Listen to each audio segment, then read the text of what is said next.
저 박지동 화백이 짜고 나오신 거 같네요. 아, 물론 짜고 나왔죠. 그러나 우리에게 희망이 있다고 생각합니다. 지금도 모든 여론조사를 통해서 확인하면 우리 사회가 변화하고 더 개혁돼야 한다. 이런 것에 대해서 다수가 아직도 지지하고 있습니다. 그것을 감내하고 실현하는 데서 우리가 기대만큼 성공하고 있지 못하기 때문에 사랑하기 때문에 국민들이 그만큼 실망하고 분노하는 거 아닌가 이런 생각을 갖습니다. 이 당 이름을 말이에요. 열린우리당으로 치셔가지고 이분 저분 다 들어오시더니 이제는 다 빠져나가시려고 하거든요. 좀 다쳤어야 되지 않는 생각이 들고 이 재보선 결과나 지지도를 보면 그렇다고 국민 유권자들이 거의 대다수가 한나라당식의 안정과 보수 혹은 성장 우선주의 정책을 지향하는 것은 아닐 텐데 중도 실용 혹은 중도 개혁 노선을 걷는다는 것이 죽도 밥도 안 되고 보수와 진보 양쪽으로부터 외면받은 것이 아닌가.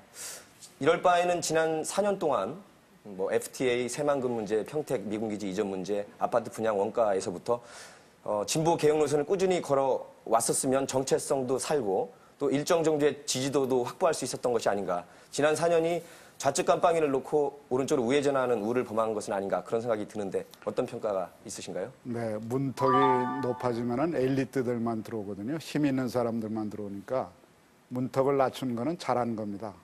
그래서 열린우리당이라는 이름은 장명을 잘한 거라고 생각합니다. 지금 말씀하신 대로 제일 어려운 것은 경제정책에서 어려움이 있었습니다. 1997년도에 IMF가 있지 않았습니까? IMF 이후에 우리 국민 경제를 어떻게 발전시켜 나갈 건가. 여기서 상당한 혼선이 발생했습니다.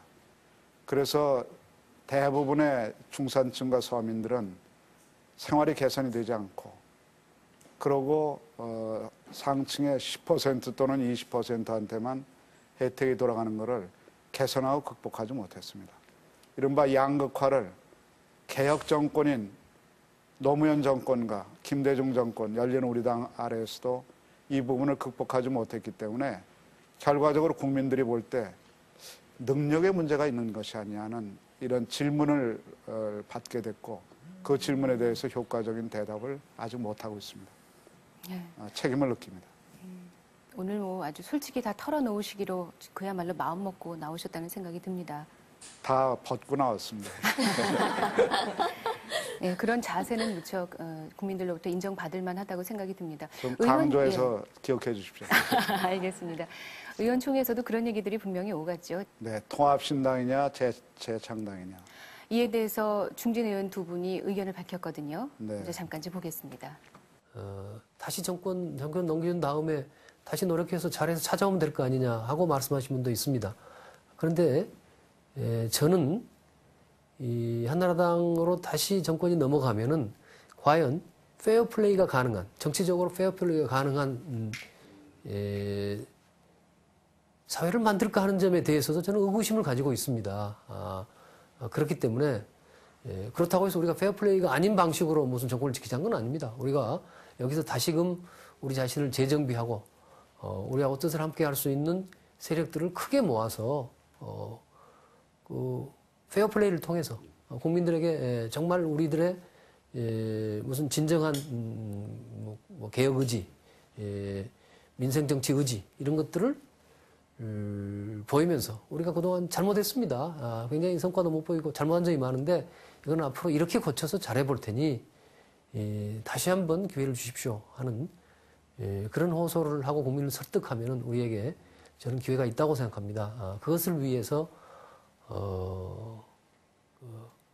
대통합으로 가는 신당이 만들어져야 합니다. 지금까지 몇 년 동안 국회의원들이 같이 왔어요. 친노 반노 뭐 하면서도 같이 왔어요. 근데 갑자기 긴장이 지금 상당히 고조됐어요. 그건 왜냐? 갑작스런 불필요한 충격을 줬기 때문에 그래요. 당 해체론 등등.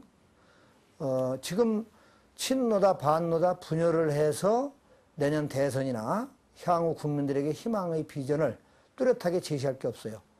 그렇기 때문에 친노 반노 이렇게 분열하는 것을 더 식상하게 해요. 국민들에게 더 식상하게 해요. 그러한 부분들을 함께 아우러 갈 수 있는, 지금까지도 같이 해왔는데 아우러 갈 수 있는 그런 비책을 내놓을 수 있는 능력을 가져야 집권할 수 있습니다. 네, 두 분 의원의 말씀을 들어봤는데 결국 한 분은 통합신당을 말씀하시는 것 같고요. 한 분은 재창당 쪽에 좀 더 무게 중심이 가 있는 게 아닌가라는 생각이 드는데요. 김대중과 노무현 후보를 지지했던 지지자들은 모자 여기까지는 합의가 이루어지고 있습니다. 즉 서울서 부산까지 가자는 데는 합의가 이루어지고 있는데 경부고속도로를 탈 거냐 중부고속도로를 탈 거냐 이거를 둘러싸고 견해 차이가 있습니다. 뭘 먼저 할 거냐. 그래서 기반을 넓히는 통합신당을 하자 이런 쪽이 있고요. 그렇지 않다. 아까 노정열 패널이 말씀하신 대로 정체성을 명료하게 하자. 정체성이 흐트러지니까 죽도 밥도 안 된다. 이런 의견 차이가 있습니다. 어제 의원총회를 통해서 의견 차이가 있다는 것은 명료해졌고요. 그것을 어떻게 근접시키고 또 결단을 할 건가. 이 문제, 어려운 문제가 앞에 놓여 있습니다. 그 통합의 큰 정신에는 지금 합의를 했다라는 말씀을 좀 전에 하셨는데요. 근데 요즘 최근에 그 정계 개편 논의를 보면서 정가에서는 이 김대중 전 대통령하고 노무현 현 대통령 간의 한판 승부가 시작된 거 아니냐 이런 지금 평이 있거든요. 그러니까 김대중 전 대통령이 분당 비극론을 얘기한 거는 결국 열린우리당과 민주당이 합해라라는 그런 의미인 반면에 노무현 현 대통령은 민주당과 합하는 거는 이거 지역주의로 회귀하는 거 아니냐라면서 좀 비판적인 시각을 가지고 있는 그런 상황이라고 지금 해석이 되는데요. 좀 애두르지 않고 질문을 한다면 김 의장께서는 이 두 가지 의견 중에 어느 쪽에 동의를 하신다고 보십니까? 두 분이 김대중과 노무현 두 분이 압도적인 지지를 받지는 못하고 간발의 차이로 승리했거든요. 그 지지자들을 다시 결집시키는 것은 아주 사활적인 문제입니다. 어떻게 그 지지자들을 집결시킬 건가를 둘러싸고 노무현 대통령하고 김대중 전 대통령의 강조점이 좀 있어 보입니다. 그 강조점은 건설적인 의견 교환을 통해서 해소될 수 있을 거라고 생각합니다. 그런데 중요한 거는 지금 이대로는 안 된다는 것에는 모두 동의하고 있는 거고요. 지지자를 어떻게 다시 결집시킬 건가 시간이 좀 걸리겠지만 의견 수렴 과정을 만들어낼 수 있다 이렇게 생각합니다. 그러니까 노무현 대통령도 민주당과 합하는 것 자체를 반대하는 건 아닌데 그 민주당과의 결합, 단순한 결합을 원하는 건 아니다 그런 말씀이신가요? 지지자들을 결합시켜야 된다 이런 거에 동의하지 않을 수 없는 거 아닙니까? 그러니까 기존 지지층의 복원이라는 대목에 대해서는 그러니까 의견이 같다라는 그런 그러죠. 차원으로 보시는 네. 거죠.